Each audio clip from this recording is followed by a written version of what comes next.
J. Habakuk Jefferson's statement. By Sir Arthur Conan Doyle. 1884. In the month of December in the year 1873, the British ship Dei Gratia steered into Gibraltar, having in tow the derelict brigantine Marie Celeste, which had been picked up in latitude 38 degrees 40, longitude 17 degrees 15 W. There were several circumstances in connection with the condition and appearance of this abandoned vessel which excited considerable comment at the time, and aroused a curiosity which has never been satisfied. What these circumstances were was summed up in an able article which appeared in the Gibraltar Gazette. The curious can find it in the issue for January 4, 1874, unless my memory deceives me. For the benefit of those, however, who may be unable to refer to the paper in question, I shall subjoin a few extracts which touch upon the leading features of the case.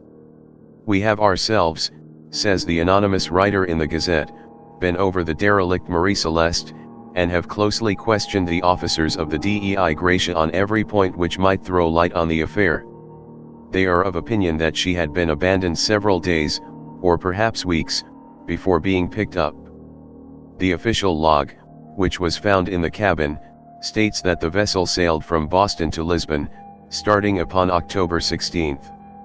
It is, however, most imperfectly kept, and affords little information. There is no reference to rough weather, and, indeed, the state of the vessel's paint and rigging excludes the idea that she was abandoned for any such reason. She is perfectly watertight. No signs of a struggle or of violence are to be detected, and there is absolutely nothing to account for the disappearance of the crew. There are several indications that a lady was present on board, a sewing machine being found in the cabin and some articles of female attire. These probably belong to the captain's wife, who is mentioned in the log as having accompanied her husband. As an instance of the mildness of the weather, it may be remarked that a bobbin of silk was found standing upon the sewing machine, though the least roll of the vessel would have precipitated it to the floor. The boats were intact and slung upon the davits, and the cargo, consisting of tallow and American clocks, was untouched. An old-fashioned sword of curious workmanship was discovered among some lumber in the forecastle, and this weapon is said to exhibit a longitudinal striation on the steel, as if it had been recently wiped. It has been placed in the hands of the police, and submitted to Dr. Monahan, the analyst, for inspection. The result of his examination has not yet been published. We may remark, in conclusion, that Captain Dalton, of the Dei Gratia, an able and intelligent seaman, is of opinion that the Marie Celeste may have been abandoned a considerable distance from the spot at which she was picked up, since a powerful current runs up in that latitude from the African coast. He confesses his inability, however, to advance any hypothesis which can reconcile all the facts of the case. In the utter absence of a clue or grain of evidence, it is to be feared that the fate of the crew of the Marie Celeste will be added to those numerous mysteries of the deep which will never be solved until the great day when the sea shall give up its dead. If crime has been committed, as is much to be suspected, there is little hope of bringing the perpetrators to justice. I shall supplement this extract from the Gibraltar Gazette by quoting a telegram from Boston, which went the round of the English papers, and represented the total amount of information which had been collected about the Marie Celeste. She was, it said, a brigantine of 170 tons burden, and belonged to White, Russell and White, wine importers, of this city. Captain J.W. Tibbs was an old servant of the firm, and was a man of known ability and tried probity. He was accompanied by his wife, aged 31, and their youngest child, 5 years old. The crew consisted of 7 hands, including 2 colored seamen, and a boy. There were 3 passengers, one of whom was the well-known Brooklyn specialist on consumption, Dr. Habakuk Jefferson, who was a distinguished advocate for abolition in the early days of the movement, and whose pamphlet, entitled "Where is Thy Brother?" exercised a strong influence on public opinion before the war. The other passengers were Mr. J. Harton, a writer in the employ of the firm, and Mr. Septimius Goring, a half-caste gentleman, from New Orleans. All investigations have failed to throw any light upon the fate of these 14 human beings. The loss of Dr. Jefferson will be felt both in political and scientific circles. I have here epitomized, for the benefit of the public, all that has been hitherto known concerning the Marie Celeste and her crew, for the past 10 years have not in any way helped to elucidate the mystery. I have now taken up my pen with the intention of telling all that I know of the ill-fated voyage.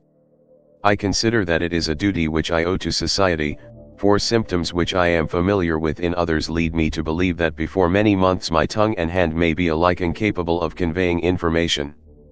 Let me remark, as a preface to my narrative, that I am Joseph Habakuk Jefferson, Doctor of Medicine of the University of Harvard, and ex-consulting physician of the Samaritan Hospital of Brooklyn. Many will doubtless wonder why I have not proclaimed myself before, and why I have suffered so many conjectures and surmises to pass unchallenged. Could the ends of justice have been served in any way by my revealing the facts in my possession, I should unhesitatingly have done so. It seemed to me, however, that there was no possibility of such a result, and when I attempted, after the occurrence, to state my case to an English official, I was met with such offensive incredulity that I determined never again to expose myself to the chance of such an indignity.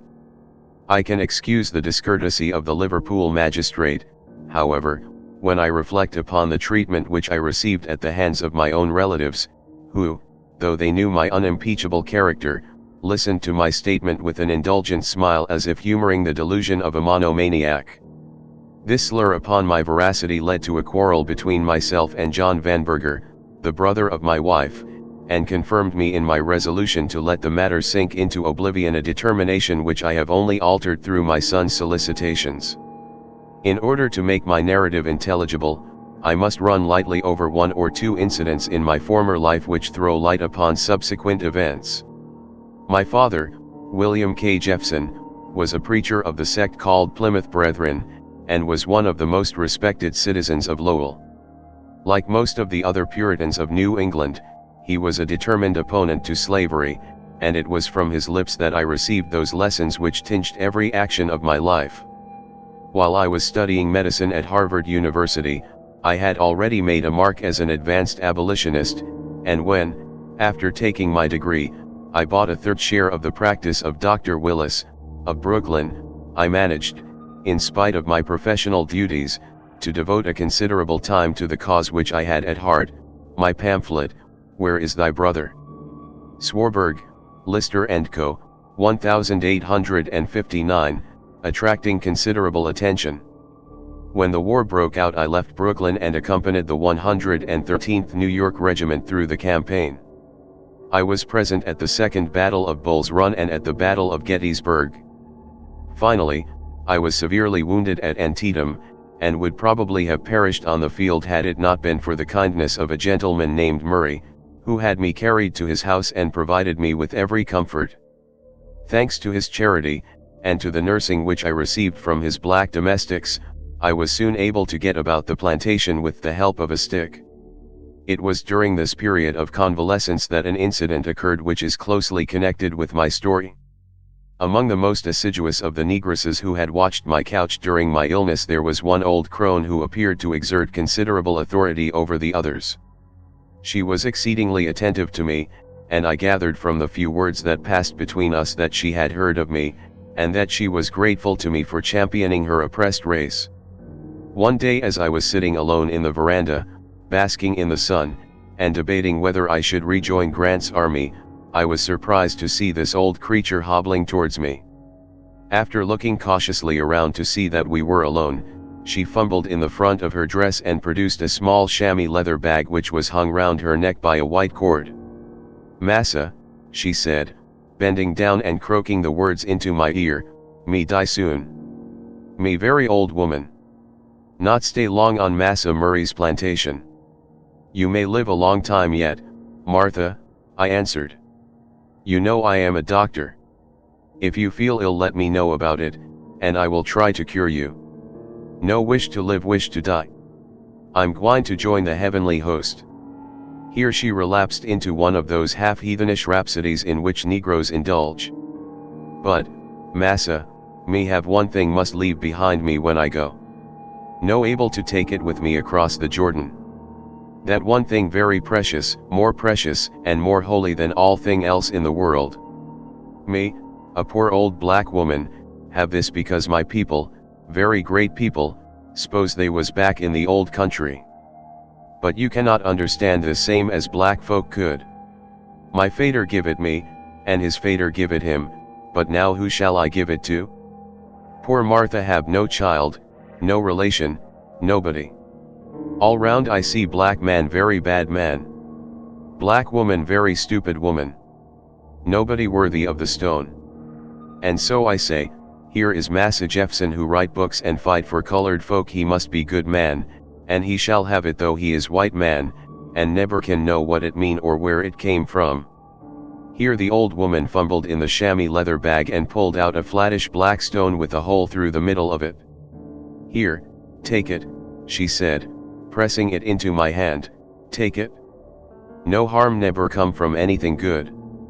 Keep it safe, never lose it, and with a warning gesture the old crone hobbled away in the same cautious way as she had come, looking from side to see if we had been observed. I was more amused than impressed by the old woman's earnestness, and was only prevented from laughing during her oration by the fear of hurting her feelings.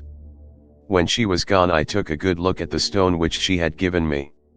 It was intensely black, of extreme hardness, and oval in shape, just such a flat stone as one would pick up on the seashore if one wished to throw a long way. It was about 3 inches long, and 1.5 inches broad at the middle, but rounded off at the extremities. The most curious part about it were several well-marked ridges which ran in semicircles over its surface, and gave it exactly the appearance of a human ear. Altogether I was rather interested in my new possession, and determined to submit it, as a geological specimen, to my friend Professor Schroeder of the New York Institute, upon the earliest opportunity. In the meantime I thrust it into my pocket, and rising from my chair started off for a short stroll in the shrubbery, dismissing the incident from my mind. As my wound had nearly healed by this time, I took my leave of Mr. Murray shortly afterwards. The Union armies were everywhere victorious and converging on Richmond, so that my assistance seemed unnecessary, and I returned to Brooklyn. There I resumed my practice, and married the second daughter of Josiah Vanberger, the well-known wood engraver. In the course of a few years I built up a good connection and acquired considerable reputation in the treatment of pulmonary complaints. I still kept the old black stone in my pocket, and frequently told the story of the dramatic way in which I had become possessed of it. I also kept my resolution of showing it to Professor Schroeder, who was much interested both by the anecdote and the specimen. He pronounced it to be a piece of meteoric stone, and drew my attention to the fact that its resemblance to an ear was not accidental, but that it was most carefully worked into that shape. A dozen little anatomical points showed that the worker had been as accurate as he was skillful. I should not wonder, said the professor, if it were broken off from some larger statue, though how such hard material could be so perfectly worked is more than I can understand. If there is a statue to correspond I should like to see it. So I thought at the time, but I have changed my opinion since. The next 7 or 8 years of my life were quiet and uneventful. Summer followed spring, and spring followed winter, without any variation in my duties. As the practice increased I admitted J.S. Jackson as partner, he to have 1/4 of the profits. The continued strain had told upon my constitution, however, and I became at last so unwell that my wife insisted upon my consulting Dr. Kavanaugh Smith, who was my colleague at the Samaritan Hospital. That gentleman examined me, and pronounced the apex of my left lung to be in a state of consolidation, recommending me at the same time to go through a course of medical treatment and to take a long sea voyage. My own disposition, which is naturally restless, predisposed me strongly in favor of the latter piece of advice, and the matter was clinched by my meeting young Russell, of the firm of White, Russell and White, who offered me a passage in one of his father's ships, the Marie Celeste, which was just starting from Boston. She is a snug little ship, he said, and Tibbs, the captain, is an excellent fellow. There is nothing like a sailing ship for an invalid. I was very much of the same opinion myself, so I closed with the offer on the spot. My original plan was that my wife should accompany me on my travels. She has always been a very poor sailor, however, and there were strong family reasons against her exposing herself to any risk at the time, so we determined that she should remain at home. I am not a religious or an effusive man, but oh, thank God for that. As to leaving my practice, I was easily reconciled to it, as Jackson, my partner, was a reliable and hard-working man. I arrived in Boston on October 12, 1873, and proceeded immediately to the office of the firm in order to thank them for their courtesy. As I was sitting in the counting house waiting until they should be at liberty to see me, the words Marie Celeste suddenly attracted my attention. I looked round and saw a very tall, gaunt man, who was leaning across the polished mahogany counter asking some questions of the clerk at the other side. His face was turned half towards me, and I could see that he had a strong dash of Negro blood in him, being probably a quadroon or even nearer akin to the black. His curved aquiline nose and straight lank hair showed the white strain, but the dark restless eye, sensuous mouth, and gleaming teeth all told of his African origin. His complexion was of a sickly, unhealthy yellow, and as his face was deeply pitted with smallpox, the general impression was so unfavorable as to be almost revolting. When he spoke, however, it was in a soft, melodious voice, and in well-chosen words, and he was evidently a man of some education. "I wished to ask a few questions about the Marie Celeste," he repeated, leaning across to the clerk. "She sails the day after tomorrow, does she not?" "Yes, sir," said the young clerk, awed into unusual politeness by the glimmer of a large diamond in the stranger's shirt front. "Where is she bound for?" "Lisbon." "How many of a crew?" "7, sir." "Passengers?"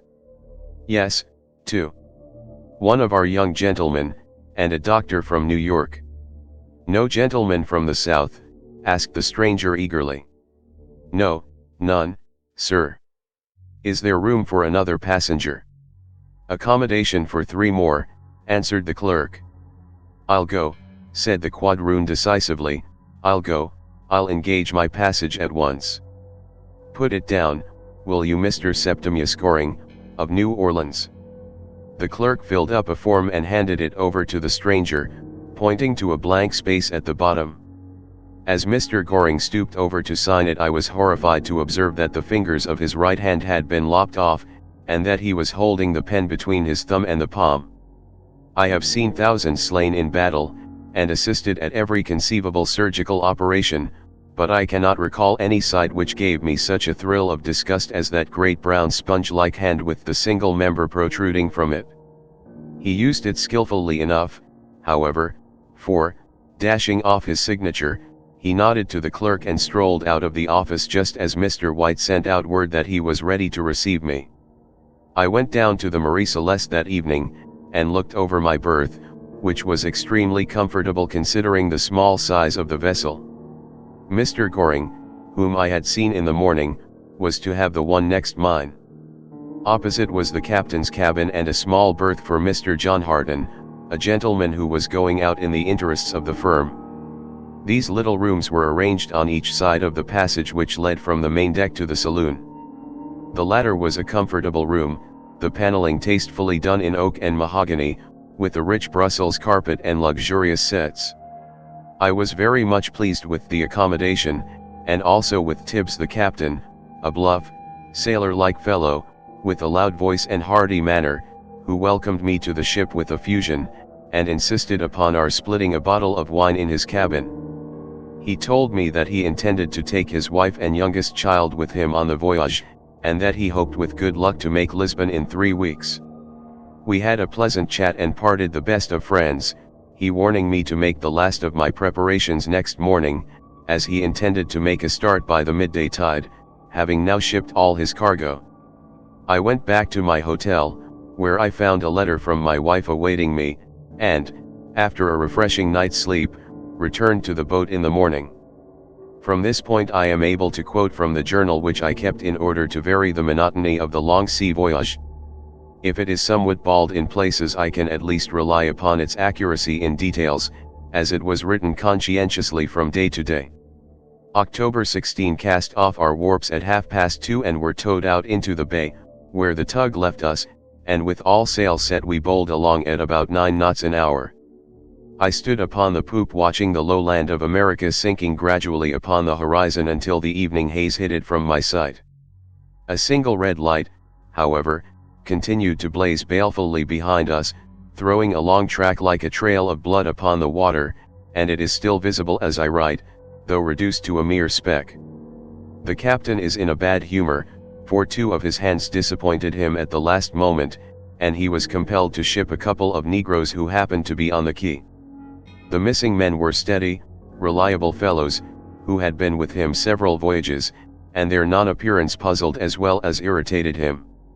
Where a crew of 7 men have to work a fair-sized ship, the loss of 2 experienced seamen is a serious one, for though the Negroes may take a spell at the wheel or swab the decks, they are of little or no use in rough weather.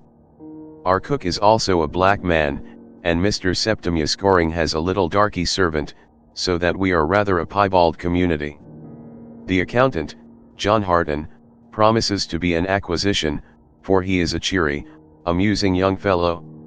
Strange how little wealth has to do with happiness. He has all the world before him and is seeking his fortune in a far land, yet he is as transparently happy as a man can be. Goring is rich, if I am not mistaken, and so am I, but I know that I have a lung, and Goring has some deeper trouble still, to judge by his features. How poorly do we both contrast with the careless, penniless clerk. October 17 Mrs. Tibbs appeared upon deck for the first time this morning, a cheerful, energetic woman, with a dear little child just able to walk and prattle. Young Harden pounced on it at once, and carried it away to his cabin, where no doubt he will lay the seeds of future dyspepsia in the child's stomach. Thus medicine doth make cynics of us all. The weather is still all that could be desired, with a fine fresh breeze from the west-sou-west. The vessel goes so steadily that you would hardly know that she was moving were it not for the creaking of the cordage, the bellying of the sails, and the long white furrow in our wake. Walked the quarter-deck all morning with the captain, and I think the keen fresh air has already done my breathing good, for the exercise did not fatigue me in any way. Tibbs is a remarkably intelligent man, and we had an interesting argument about Maury's observations on ocean currents, which we terminated by going down into his cabin to consult the original work. There we found Goring, rather to the captain's surprise, as it is not usual for passengers to enter that sanctum unless specially invited. He apologized for his intrusion, however, pleading his ignorance of the usages of ship life, and the good-natured sailor simply laughed at the incident, begging him to remain and favor us with his company. Goring pointed to the chronometers, the case of which he had opened, and remarked that he had been admiring them. He has evidently some practical knowledge of mathematical instruments, as he told at a glance which was the most trustworthy of the 3, and also named their price within a few dollars. He had a discussion with the captain too upon the variation of the compass, and when we came back to the ocean currents he showed a thorough grasp of the subject. Altogether he rather improves upon acquaintance, and is a man of decided culture and refinement. His voice harmonizes with his conversation, and both are the very antithesis of his face and figure. The noonday observation shows that we have run 220 miles. Towards evening the breeze freshened up, and the first mate ordered reefs to be taken in the topsails and topgallant sails in expectation of a windy night. I observe that the barometer has fallen to 29. I trust our voyage will not be a rough one, as I am a poor sailor, and my health would probably derive more harm than good from a stormy trip, though I have the greatest confidence in the captain's seamanship and in the soundness of the vessel. Played cribbage with Mrs. Tibbs after supper, and Harden gave us a couple of tunes on the violin. October 18 The gloomy prognostications of last night were not fulfilled, as the wind died away again, and we are lying now in a long greasy swell, ruffled here and there by a fleeting catspaw which is insufficient to fill the sails. The air is colder than it was yesterday, and I have put on one of the thick woolen jerseys which my wife knitted for me. Harden came into my cabin in the morning, and we had a cigar together. He says that he remembers having seen Goring in Cleveland, Ohio, in '69. He was, it appears, a mystery then as now, wandering about without any visible employment, and extremely reticent on his own affairs. The man interests me as a psychological study. At breakfast this morning I suddenly had that vague feeling of uneasiness which comes over some people when closely stared at, and, looking quickly up, I met his eyes bent upon me with an intensity which amounted to ferocity, though their expression instantly softened as he made some conventional remark upon the weather.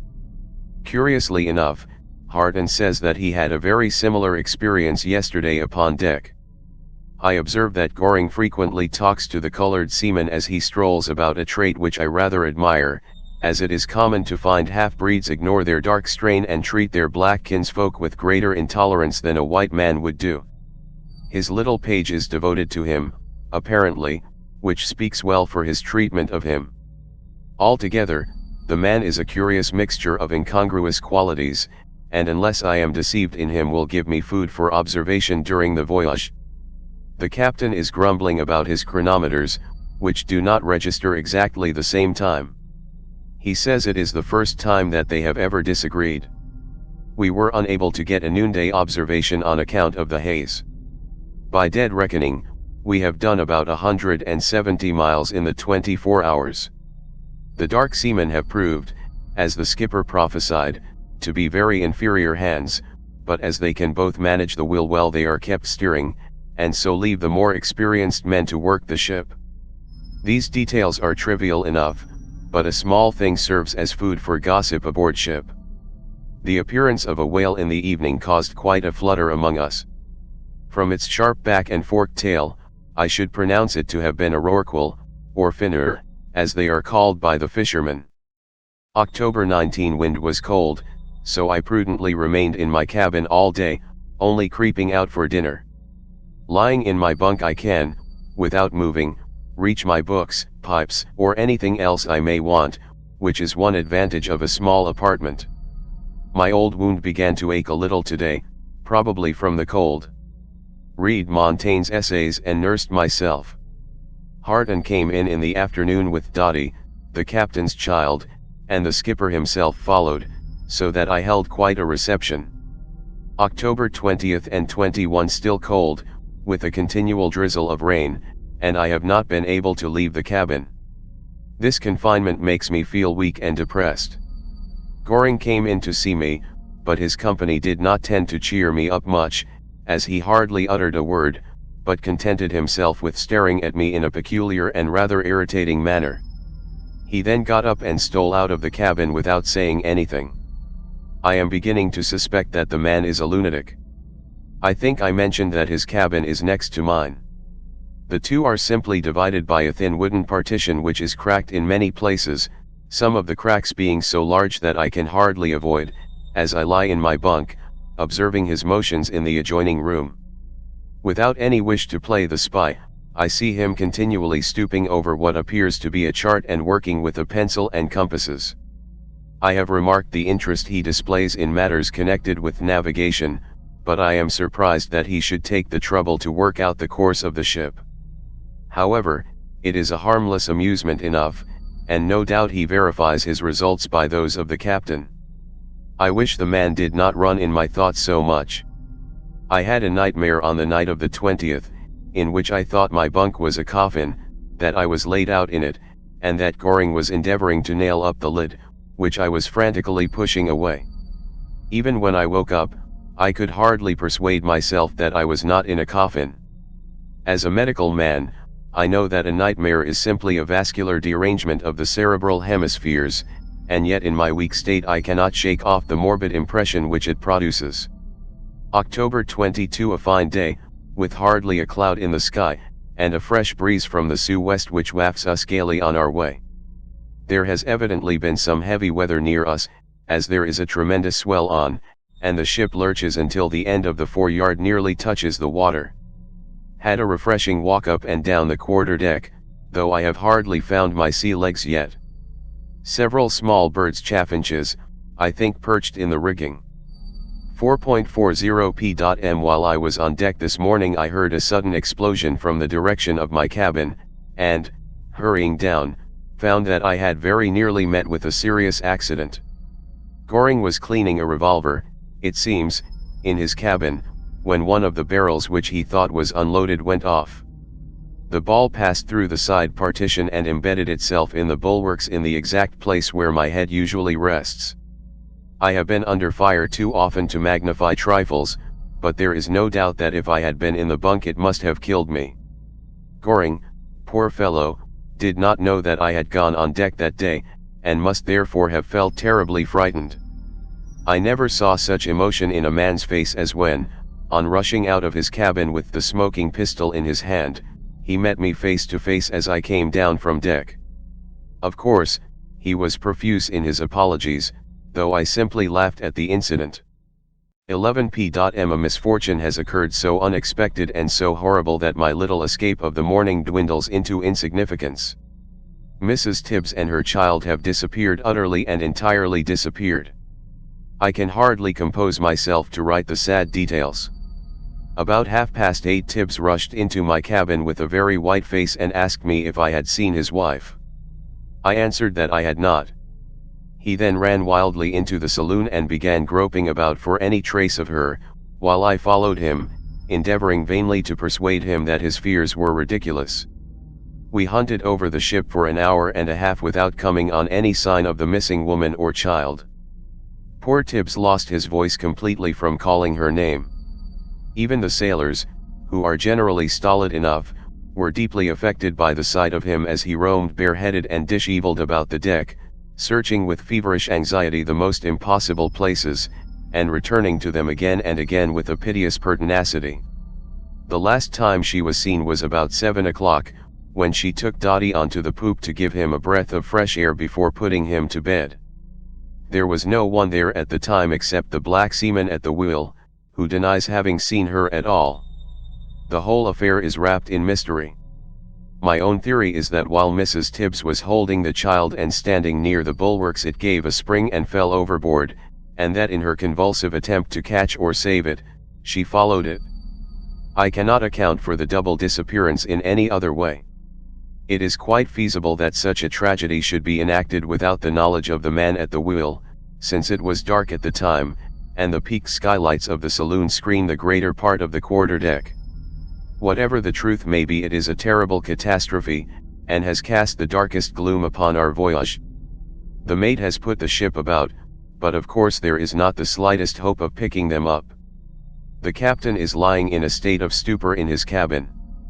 I gave him a powerful dose of opium in his coffee that for a few hours at least his anguish may be deadened. October 23 woke with a vague feeling of heaviness and misfortune, but it was not until a few moments' reflection that I was able to recall our loss of the night before. When I came on deck I saw the poor skipper standing gazing back at the waste of waters behind us which contains everything dear to him upon earth. I attempted to speak to him, but he turned brusquely away, and began pacing the deck with his head sunk upon his breast. Even now, when the truth is so clear, he cannot pass a boat or an unbent sail without peering under it. He looks 10 years older than he did yesterday morning. Harton is terribly cut up, for he was fond of little Dotty, and Goring seems sorry too. At least he has shut himself up in his cabin all day, and when I got a casual glance at him his head was resting on his two hands as if in a melancholy reverie. I fear we are about as dismal a crew as ever sailed. How shocked my wife will be to hear of our disaster. The swell has gone down now, and we are doing about 8 knots with all sail set and a nice little breeze. Hyson is practically in command of the ship, as Tibbs, though he does his best to bear up and keep a brave front, is incapable of applying himself to serious work. October 24 Is the ship accursed? Was there ever a voyage which began so fairly and which changed so disastrously? Tibbs shot himself through the head during the night. I was awakened about 3 o'clock in the morning by an explosion, and immediately sprang out of bed and rushed into the captain's cabin to find out the cause, though with a terrible presentiment in my heart. Quickly as I went, Goring went more quickly still, for he was already in the cabin stooping over the dead body of the captain. It was a hideous sight, for the whole front of his face was blown in, and the little room was swimming in blood. The pistol was lying beside him on the floor, just as it had dropped from his hand. He had evidently put it to his mouth before pulling the trigger. Goring and I picked him reverently up and laid him on his bed. The crew had all clustered into his cabin, and the 6 white men were deeply grieved, for they were old hands who had sailed with him many years. There were dark looks and murmurs among them too, and one of them openly declared that the ship was haunted. Harden helped to lay the poor skipper out, and we did him up in canvas between us. At 12 o'clock the foreyard was hauled aback, and we committed his body to the deep, Goring reading the Church of England burial service. The breeze has freshened up, and we have done 10 knots all day and sometimes 12. The sooner we reach Lisbon and get away from this accursed ship the better pleased shall I be. I feel as though we were in a floating coffin. Little wonder that the poor sailors are superstitious when I, an educated man, feel it so strongly. October 25 made a good run all day. Feel listless and depressed. October 26 Goring, Harden, and I had a chat together on deck in the morning. Harden tried to draw Goring out as to his profession, and his object in going to Europe, but the quadroon parried all his questions and gave us no information. Indeed, he seemed to be slightly offended by Harden's pertinacity, and went down into his cabin. I wonder why we should both take such an interest in this man. I suppose it is his striking appearance, coupled with his apparent wealth, which piques our curiosity. Harden has a theory that he is really a detective, that he is after some criminal who has got away to Portugal, and that he chooses this peculiar way of traveling that he may arrive unnoticed and pounce upon his quarry unawares. I think the supposition is rather a far-fetched one, but Harden bases it upon a book which Goring left on deck, and which he picked up and glanced over. It was a sort of scrapbook it seems, and contained a large number of newspaper cuttings. All these cuttings related to murders which had been committed at various times in the States during the last 20 years or so. The curious thing which Harden observed about them, however, was that they were invariably murders the authors of which had never been brought to justice. They varied in every detail, he says, as to the manner of execution and the social status of the victim, but they uniformly wound up with the same formula that the murderer was still at large, though, of course, the police had every reason to expect his speedy capture. Certainly the incident seems to support Harden's theory, though it may be a mere whim of Goring's, or, as I suggested to Harden, he may be collecting materials for a book which shall outvie De Quincey. In any case it is no business of ours. October 27, 28 winds still fair, and we are making good progress. Strange how easily a human unit may drop out of its place and be forgotten. Tibbs is hardly ever mentioned now, Hyson has taken possession of his cabin, and all goes on as before. Were it not for Mrs. Tibbs's sewing machine upon a side table we might forget that the unfortunate family had ever existed. Another accident occurred on board today, though fortunately not a very serious one. One of our white hands had gone down the after hold to fetch up a spare coil of rope, when one of the hatches which he had removed came crashing down on the top of him. He saved his life by springing out of the way, but one of his feet was terribly crushed, and he will be of little use for the remainder of the voyage. He attributes the accident to the carelessness of his Negro companion, who had helped him to shift the hatches. The latter, however, puts it down to the roll of the ship. Whatever be the cause, it reduces our short-handed crew still further. This run of ill luck seems to be depressing Harden, for he has lost his usual good spirits and joviality. Goring is the only one who preserves his cheerfulness. I see him still working at his chart in his own cabin. His nautical knowledge would be useful should anything happen to Hyson, which God forbid. October 29, 30 still bowling along with a fresh breeze. All quiet and nothing of note to chronicle. October 31 my weak lungs, combined with the exciting episodes of the voyage, have shaken my nervous system so much that the most trivial incident affects me. I can hardly believe that I am the same man who tied the external iliac artery, an operation requiring the nicest precision, under a heavy rifle fire at Antietam. I am as nervous as a child. I was lying half dozing last night about 4 bells in the middle watch, trying in vain to drop into a refreshing sleep. There was no light inside my cabin, but a single ray of moonlight streamed in through the porthole, throwing a silvery flickering circle upon the door. As I lay, I kept my drowsy eyes upon this circle, and was conscious that it was gradually becoming less well defined as my senses left me, when I was suddenly recalled to full wakefulness by the appearance of a small dark object in the very center of the luminous disk. I lay quietly and breathlessly watching it. Gradually it grew larger and plainer, and then I perceived that it was a human hand which had been cautiously inserted through the chink of the half-closed door, a hand which, as I observed with a thrill of horror, was not provided with fingers. The door swung cautiously backwards, and Goring's head followed his hand. It appeared in the center of the moonlight, and was framed as it were in a ghastly uncertain halo, against which his features showed out plainly. It seemed to me that I had never seen such an utterly fiendish and merciless expression upon a human face. His eyes were dilated and glaring, his lips drawn back so as to show his white fangs, and his straight black hair appeared to bristle over his low forehead like the hood of a cobra. The sudden and noiseless apparition had such an effect upon me that I sprang up in bed trembling in every limb, and held out my hand towards my revolver. I was heartily ashamed of my hastiness when he explained the object of his intrusion, as he immediately did in the most courteous language. He had been suffering from toothache, poor fellow, and had come in to beg some laudanum, knowing that I possessed a medicine chest.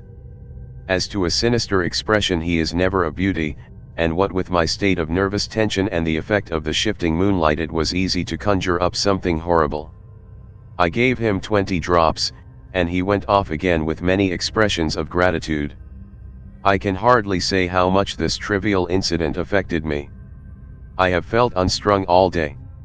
A week's record of our voyage is here omitted, as nothing eventful occurred during the time, and my log consists merely of a few pages of unimportant gossip. November 7. Harden and I sat on the poop all the morning, for the weather is becoming very warm as we come into southern latitudes. We reckon that we have done 2/3 of our voyage.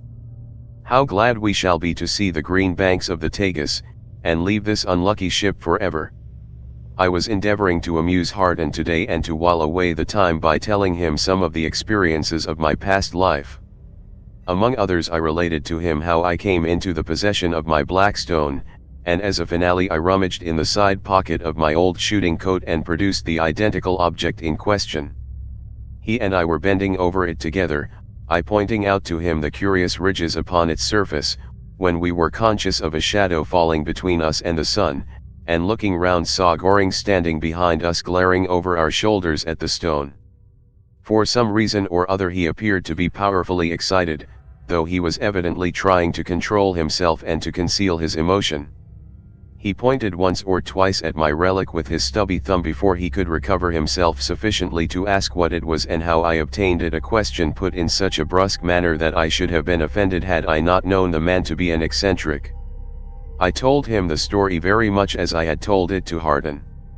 He listened with the deepest interest, and then asked me if I had any idea what the stone was. I said I had not, beyond that it was meteoric. He asked me if I had ever tried its effect upon a Negro. I said I had not. "Come," said he, "we'll see what our black friend at the wheel thinks of it." He took the stone in his hand and went across to the sailor, and the two examined it carefully. I could see the man gesticulating and nodding his head excitedly as if making some assertion, while his face betrayed the utmost astonishment, mixed I think with some reverence. Goring came across the deck to us presently, still holding the stone in his hand. "He says it is a worthless, useless thing," he said, "and fit only to be chucked overboard," with which he raised his hand and would most certainly have made an end of my relic, had the black sailor behind him not rushed forward and seized him by the wrist. Finding himself secured, Goring dropped the stone and turned away with a very bad grace to avoid my angry remonstrances at his breach of faith. The black picked up the stone and handed it to me with a low bow and every sign of profound respect. The whole affair is inexplicable. I am rapidly coming to the conclusion that Goring is a maniac or something very near one. When I compare the effect produced by the stone upon the sailor, however, with the respect shown to Martha on the plantation, and the surprise of Goring on its first production, I cannot but come to the conclusion that I have really got hold of some powerful talisman which appeals to the whole dark race. I must not trust it in Goring's hands again. November 8th, 9. What splendid weather we are having. Beyond one little blow, we have had nothing but fresh breezes the whole voyage. These 2 days we have made better runs than any hitherto. It is a pretty thing to watch the spray fly up from our prow as it cuts through the waves. The sun shines through it and breaks it up into a number of miniature rainbow sun dogs, the sailors call them. I stood on the forecastle head for several hours today watching the effect, and surrounded by a halo of prismatic colors. The steersman has evidently told the other blacks about my wonderful stone, for I am treated by them all with the greatest respect. Talking about optical phenomena, we had a curious one yesterday evening which was pointed out to me by Hyson. This was the appearance of a triangular well-defined object high up in the heavens to the north of us. He explained that it was exactly like the peak of Tenerife as seen from a great distance. The peak was, however, at that moment at least 500 miles to the south. It may have been a cloud, or it may have been one of those strange reflections of which one reads. The weather is very warm. The mate says that he never knew it so warm in these latitudes. Play chess with Harton in the evening. November 10. It is getting warmer and warmer. Some land birds came and perched in the rigging today, though we are still a considerable way from our destination. The heat is so great that we are too lazy to do anything but lounge about the decks and smoke. Goring came over to me today and asked me some more questions about my stone, but I answered him rather shortly, for I have not quite forgiven him yet for the cool way in which he attempted to deprive me of it. November 11th, 12. Still making good progress. I had no idea Portugal was ever as hot as this, but no doubt it is cooler on land. Hyson himself seemed surprised at it, and so do the men. November 13. A most extraordinary event has happened, so extraordinary as to be almost inexplicable.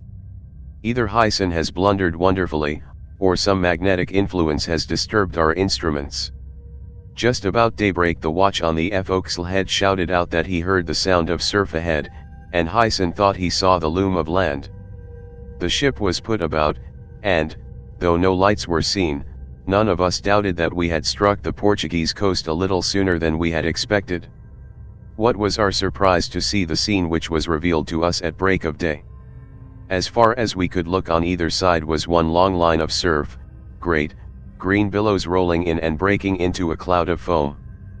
But behind the surf what was there? Not the green banks nor the high cliffs of the shores of Portugal, but a great sandy waste which stretched away and away until it blended with the skyline. To right and left, look where you would, there was nothing but yellow sand, heaped in some places into fantastic mounds, some of them several hundred feet high, while in other parts were long stretches as level apparently as a billiard board. Harton and I, who had come on deck together, looked at each other in astonishment, and Harton burst out laughing. Hyson is exceedingly mortified at the occurrence, and protests that the instruments have been tampered with. There is no doubt that this is the mainland of Africa, and that it was really the peak of Tenerife which we saw some days ago upon the northern horizon. At the time when we saw the land birds we must have been passing some of the Canary Islands. If we continued on the same course, we are now to the north of Cape Blanco, near the unexplored country which skirts the Great Sahara. All we can do is to rectify our instruments as far as possible and start afresh for our destination. 8.30 p.m. have been lying in a calm all day. The coast is now about 1.5 miles from us. Hyson has examined the instruments, but cannot find any reason for their extraordinary deviation. This is the end of my private journal, and I must make the remainder of my statement from memory. There is little chance of my being mistaken about facts which have seared themselves into my recollection. That very night the storm which had been brewing so long burst over us, and I came to learn whither all those little incidents were tending which I had recorded so aimlessly. Blind fool that I was not to have seen it sooner. I shall tell what occurred as precisely as I can. I had gone into my cabin about 11:30, and was preparing to go to bed, when a tap came at my door. On opening it I saw Goring's little black page, who told me that his master would like to have a word with me on deck. I was rather surprised that he should want me at such a late hour, but I went up without hesitation. I had hardly put my foot on the quarterdeck before I was seized from behind, dragged down upon my back, and a handkerchief slipped round my mouth. I struggled as hard as I could, but a coil of rope was rapidly and firmly wound round me, and I found myself lashed to the davit of one of the boats, utterly powerless to do or say anything, while the point of a knife pressed to my throat warned me to cease my struggles. The night was so dark that I had been unable hitherto to recognize my assailants, but as my eyes became accustomed to the gloom, and the moon broke out through the clouds that obscured it, I made out that I was surrounded by the two Negro sailors, the black cook, and my fellow passenger Goring. Another man was crouching on the deck at my feet, but he was in the shadow and I could not recognize him. All this occurred so rapidly that a minute could hardly have elapsed from the time I mounted the companion until I found myself gagged and powerless. It was so sudden that I could scarce bring myself to realize it, or to comprehend what it all meant. I heard the gang round me speaking in short, fierce whispers to each other, and some instinct told me that my life was the question at issue. Goring spoke authoritatively and angrily, the others doggedly and all together, as if disputing his commands. Then they moved away in a body to the opposite side of the deck, where I could still hear them whispering, though they were concealed from my view by the saloon skylights. All this time the voices of the watch on deck chatting and laughing at the other end of the ship were distinctly audible, and I could see them gathered in a group, little dreaming of the dark doings which were going on within 30 yards of them. Oh! That I could have given them one word of warning, even though I had lost my life in doing it. But it was impossible. The moon was shining fitfully through the scattered clouds, and I could see the silvery gleam of the surge, and beyond it the vast weird desert with its fantastic sand hills. Glancing down, I saw that the man who had been crouching on the deck was still lying there, and as I gazed at him, a flickering ray of moonlight fell full upon his upturned face. Great heaven! Even now, when more than 12 years have elapsed, my hand trembles as I write that, in spite of distorted features and projecting eyes, I recognized the face of Harden, the cheery young clerk who had been my companion during the voyage. It needed no medical eye to see that he was quite dead, while the twisted handkerchief round the neck, and the gag in his mouth, showed the silent way in which the hellhounds had done their work. The clue which explained every event of our voyage came upon me like a flash of light as I gazed on poor Harden's corpse. Much was dark and unexplained, but I felt a great dim perception of the truth.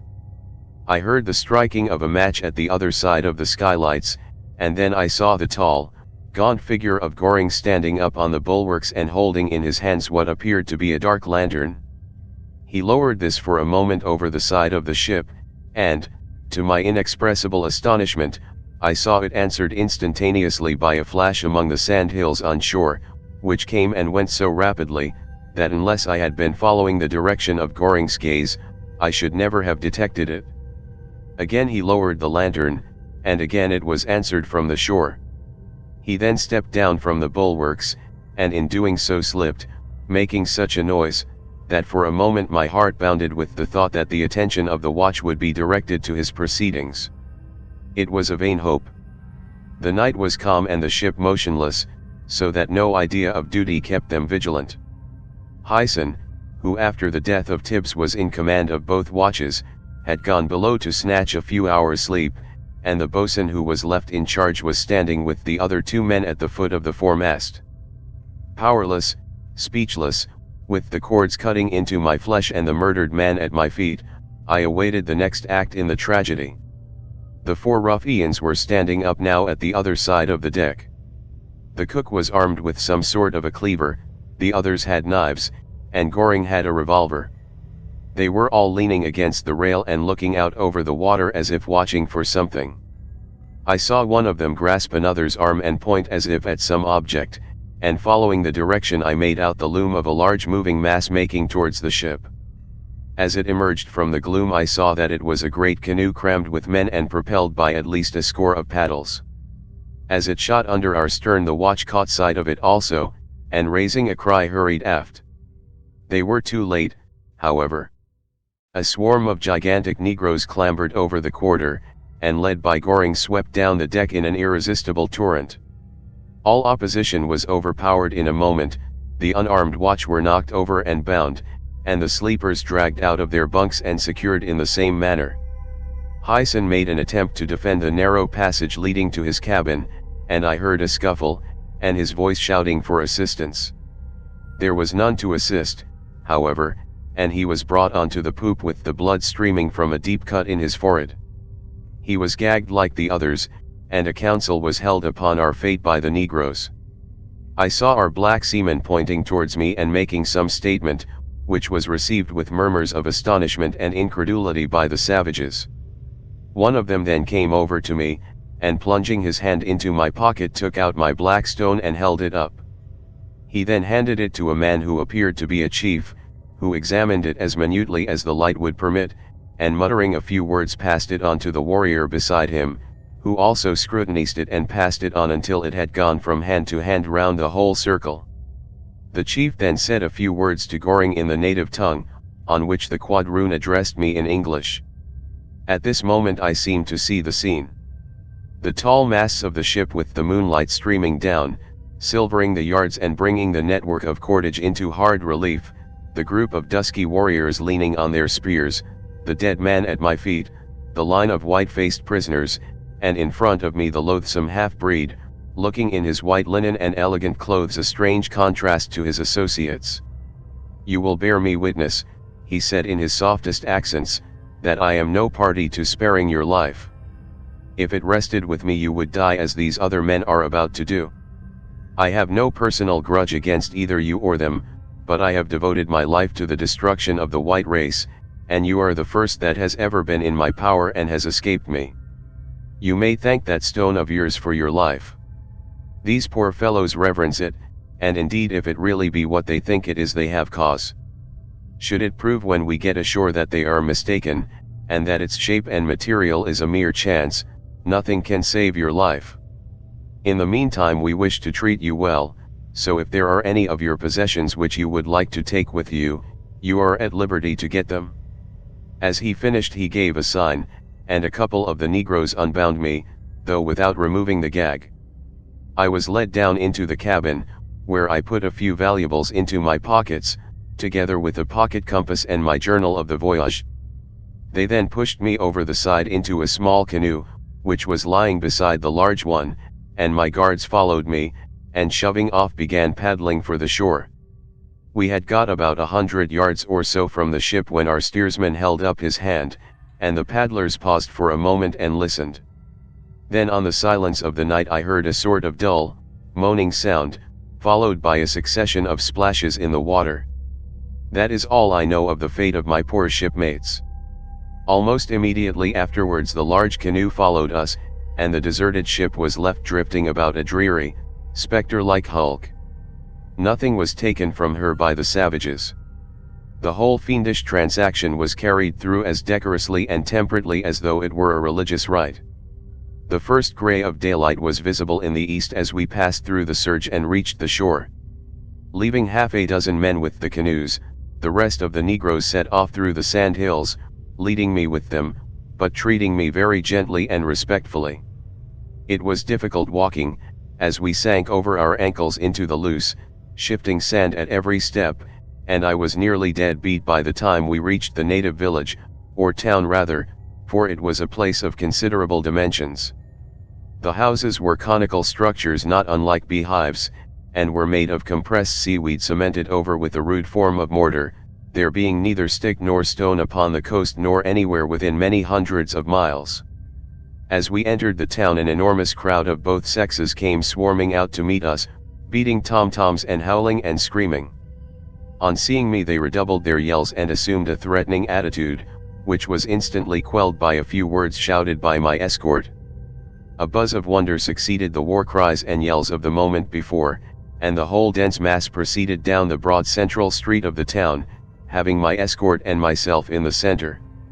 My statement hitherto may seem so strange as to excite doubt in the minds of those who do not know me, but it was the fact which I am now about to relate which caused my own brother-in-law to insult me by disbelief. I can but relate the occurrence in the simplest words, and trust to chance and time to prove their truth. In the center of this main street there was a large building, formed in the same primitive way as the others, but towering high above them. A stockade of beautifully polished ebony rails was planted all round it. The framework of the door was formed by two magnificent elephants' tusks sunk in the ground on each side and meeting at the top, and the aperture was closed by a screen of native cloth richly embroidered with gold. We made our way to this imposing-looking structure, but, on reaching the opening in the stockade, the multitude stopped and squatted down upon their hams, while I was led through into the enclosure by a few of the chiefs and elders of the tribe, Goring accompanying us, and in fact directing the proceedings. On reaching the screen which closed the temple, for such it evidently was, my hat and my shoes were removed, and I was then led in, a venerable old negro leading the way, carrying in his hand my stone, which had been taken from my pocket. The building was only lit up by a few long slits in the roof, through which the tropical sun poured, throwing broad golden bars upon the clay floor, alternating with intervals of darkness. The interior was even larger than one would have imagined from the outside appearance. The walls were hung with native mats, shells, and other ornaments, but the remainder of the great space was quite empty, with the exception of a single object in the center. This was the figure of a colossal Negro, which I at first thought to be some real king or high priest of titanic size, but as I approached it I saw by the way in which the light was reflected from it that it was a statue admirably cut in jet black stone. I was led up to this idol, for such it seemed to be, and looking at it closer I saw that though it was perfect in every other respect, one of its ears had been broken short off. The gray-haired Negro who held my relic mounted upon a small stool, and stretching up his arm fitted Martha's black stone onto the jagged surface on the side of the statue's head. There could not be a doubt that the one had been broken off from the other. The parts dovetailed together so accurately that when the old man removed his hand the ear stuck in its place for a few seconds before dropping into his open palm. The group round me prostrate themselves upon the ground at the sight with a cry of reverence, while the crowd outside, to whom the result was communicated, set up a wild whooping and cheering. In a moment I found myself converted from a prisoner into a demigod. I was escorted back through the town in triumph, the people pressing forward to touch my clothing and to gather up the dust on which my foot had trod. One of the largest huts was put at my disposal, and a banquet of every native delicacy was served me. I still felt, however, that I was not a free man, as several spearmen were placed as a guard at the entrance of my hut. All day my mind was occupied with plans of escape, but none seemed in any way feasible. On the one side was the great arid desert stretching away to Timbuktu, on the other was a sea untraversed by vessels. The more I pondered over the problem the more hopeless did it seem. I little dreamed how near I was to its solution. Night had fallen, and the clamor of the Negroes had died gradually away. I was stretched on the couch of skins which had been provided for me, and was still meditating over my future, when Goring walked stealthily into the hut. My first idea was that he had come to complete his murderous holocaust by making away with me, the last survivor, and I sprang up upon my feet, determined to defend myself to the last. He smiled when he saw the action, and motioned me down again while he seated himself upon the other end of the couch. "What do you think of me?" was the astonishing question with which he commenced our conversation. "Think of you?" I almost yelled. "I think you the vilest, most unnatural renegade that ever polluted the earth. If we were away from these black devils of yours I would strangle you with my hands."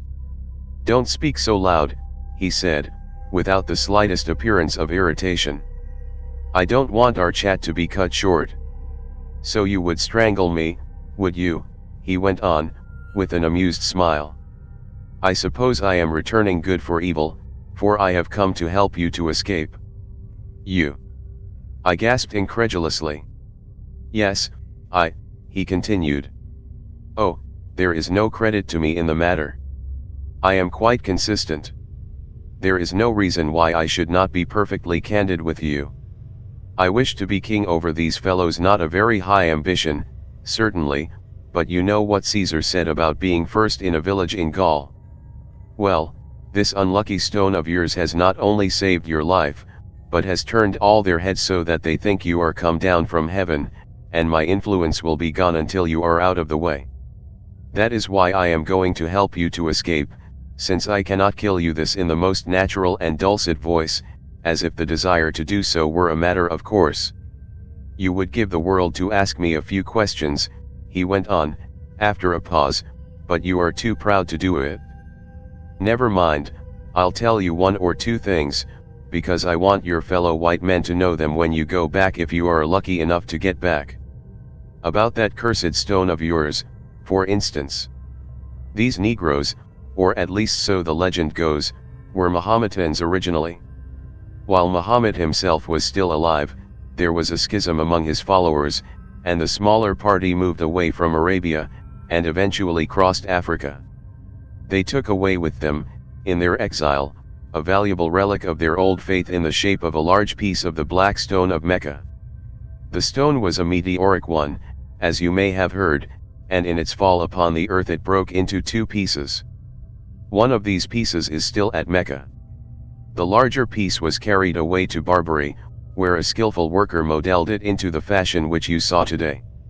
These men are the descendants of the original seceders from Muhammad, and they have brought their relic safely through all their wanderings until they settled in this strange place, where the desert protects them from their enemies." "And the ear?" I asked, almost involuntarily. "Oh, that was the same story over again. Some of the tribe wandered away to the south a few hundred years ago, and one of them, wishing to have good luck for the enterprise, got into the temple at night and carried off one of the ears. There has been a tradition among the Negroes ever since that the ear would come back someday. The fellow who carried it was caught by some slaver, no doubt, and that was how it got into America, and so into your hands, and you have had the honor of fulfilling the prophecy." He paused for a few minutes, resting his head upon his hands, waiting apparently for me to speak. When he looked up again, the whole expression of his face had changed. His features were firm and set, and he changed the air of half-levity with which he had spoken before for one of sternness and almost ferocity. "I wish you to carry a message back," he said, "to the white race, the great dominating race whom I hate and defy. Tell them that I have battened on their blood for 20 years, that I have slain them until even I became tired of what had once been a joy, that I did this unnoticed and unsuspected in the face of every precaution which their civilization could suggest. There is no satisfaction in revenge when your enemy does not know who has struck him. I am not sorry, therefore, to have you as a messenger. There is no need why I should tell you how this great hate became born in me. See this," and he held up his mutilated hand, "that was done by a white man's knife. My father was white, my mother was a slave. When he died she was sold again, and I, a child then, saw her lashed to death to break her of some of the little airs and graces which her late master had encouraged in her.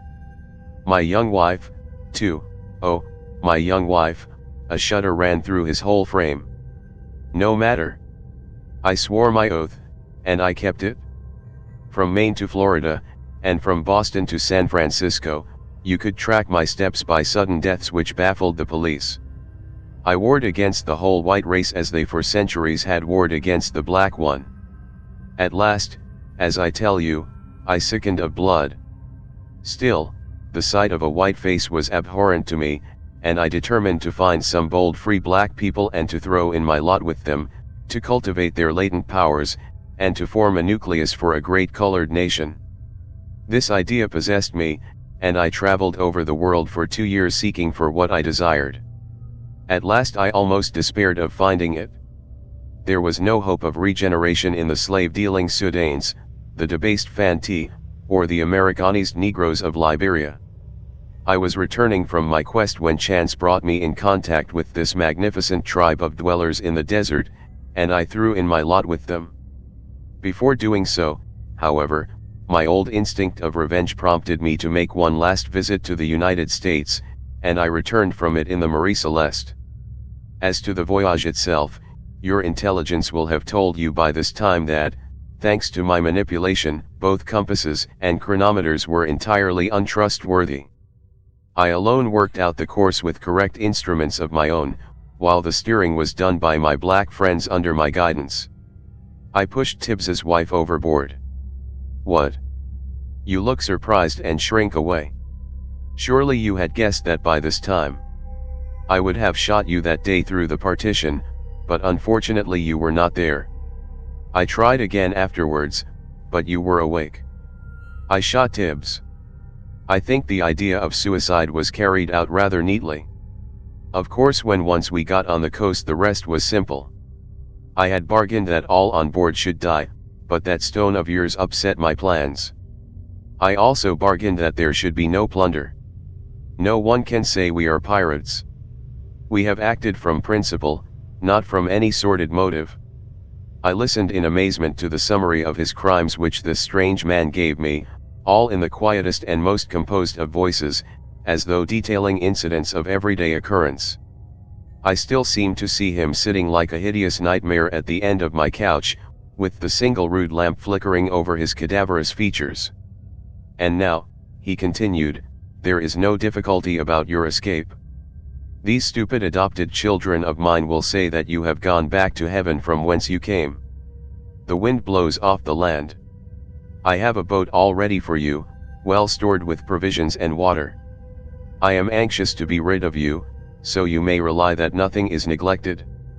Rise up and follow me. I did what he commanded, and he led me through the door of the hut. The guards had either been withdrawn, or Goring had arranged matters with them. We passed unchallenged through the town and across the sandy plain. Once more I heard the roar of the sea, and saw the long white line of the surge. 2 figures were standing upon the shore arranging the gear of a small boat. They were the 2 sailors who had been with us on the voyage. See him safely through the surf, said Goring. The 2 men sprang in and pushed off, pulling me in after them. With mainsail and jib we ran out from the land and passed safely over the bar. Then my 2 companions without a word of farewell sprang overboard, and I saw their heads like black dots on the white foam as they made their way back to the shore, while I scudded away into the blackness of the night. Looking back, I caught my last glimpse of Goring.